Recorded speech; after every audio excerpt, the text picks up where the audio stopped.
Gagawa po tayo ngayon ng napakasarap na ulam idea sa ulam recipe na talagang babalik-balikan mo sa sarap. Syempre gagamitan po natin yan ng napakasarap at 100% canola oil natin mula po sa Healthy Chef. Bali meron lang po tayo itong 1 kilo ng ating karne, hiniwal lang natin siya ng paganyan. Pagkatapos mag-crack tayo ng 2 buong itlog.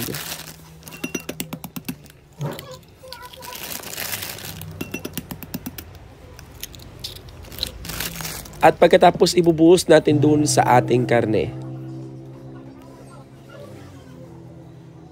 So napaka-budget friendly ng ating recipe ngayon at napakasarap pa at napaka-healthy dahil gumamit tayo ng oil mula po sa Healthy Chef Philippines.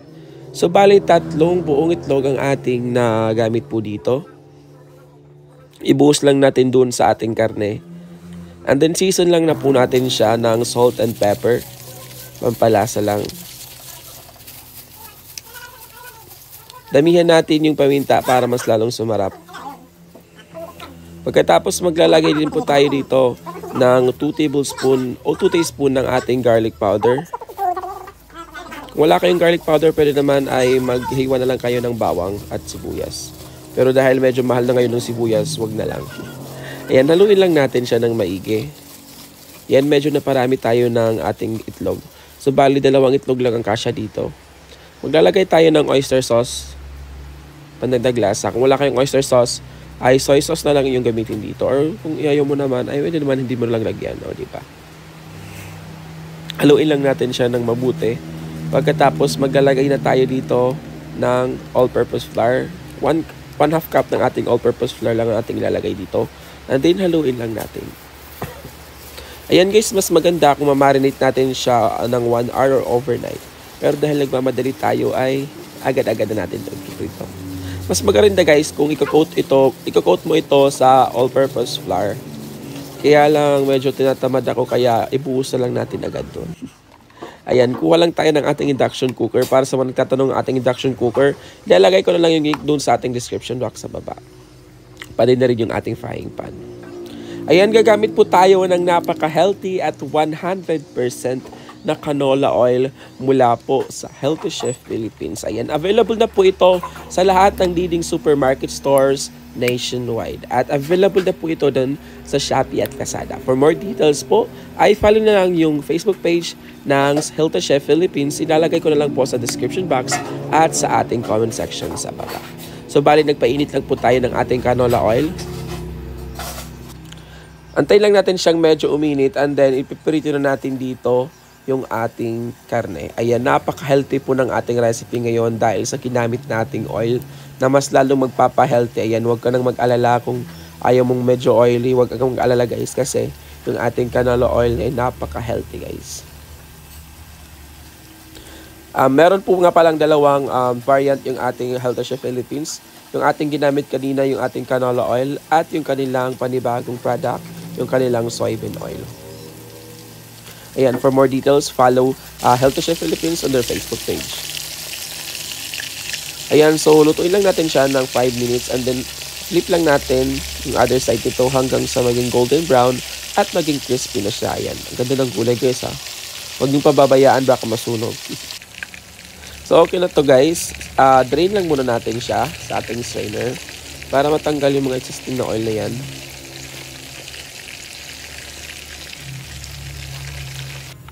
Ayan, pagkatapos maghihiwa po tayo ng ating bawang. Dahil ang gagawin po natin ngayon ay garlic buttered. Ha? Ano ba?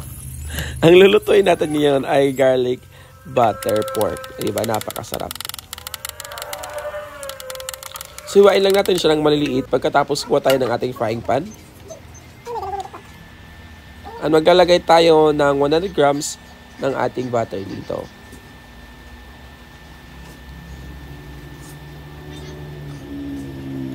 So, painitin muna natin siya. And then, ilagay na natin yung ating 100 grams ng ating butter. Kung wala kayong butter, guys, pwede naman margarine na lang. Pero mas maganda talaga yung aroma ng butter dito. Or mas maganda yung lasa ng butter. Kaya, huwag kayong mag-alala, mura lang yung ating butter. Maglagay na tayo dito ng ating bawang para sabay-sabay na siyang matunaw at sabay-sabay na maluto.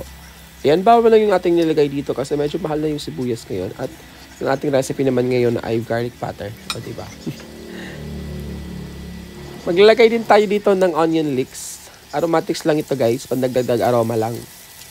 Kung wala naman kayong onion leeks, ay pwede naman hindi na lang nyo lagyan. Ayan, galagay tayo ng garlic powder, pandagdag lasa lang.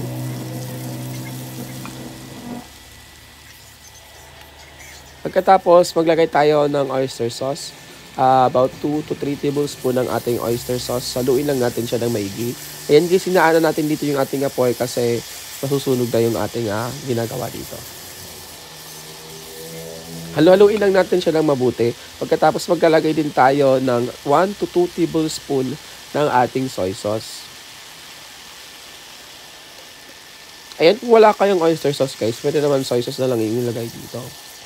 Halo-haluin lang natin siya ng mabuti guys. Huwag natin pababayaan kasi mabilis masunog yung ating soy sauce at yung ating oyster sauce. Papait yung lasa dito. Season lang natin siya ng salt and pepper. At maglagay tayo ng 1/4 cup ng ating brown sugar. Haluin lang natin ito hanggang sa matunaw yung ating asukal.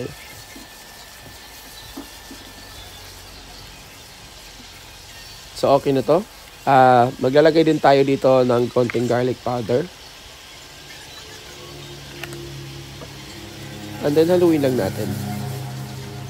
Hintay lang tayo ng mga 30 seconds. At ito na ang ating final output. Lalagay na natin, ibubuhusan natin dito yung ating karne, yung naprito natin karne kanina. And then haluin lang natin hanggang sa manuot or mag-corporate dun sa ating karne yung ating ginawang sauce. O diba napakabilis lang ng ating recipe ngayon at hindi mo akalaing nag-level up ito at hindi mo akalaing napaka-healthy dahil ginamitan natin ng Healthy Chef ng canola oil at soybean oil mula po sa Healthy Chef. Ayan, haluin lang natin ng mabuti. Pagkatapos, ililipat lang natin ito sa ating serving plate para mas presentable tingnan. O diba, pang restaurant talaga yung lasa nito at yung kanyang presentation dapat maganda rin guys. Para pang restaurant yung kanyang dating. O diba, pang 5-star hotel na. Ayan, toppings lang natin ng ating onion leeks. Garnish lang natin ng onion leeks para mas presentable tingnan. Ayan.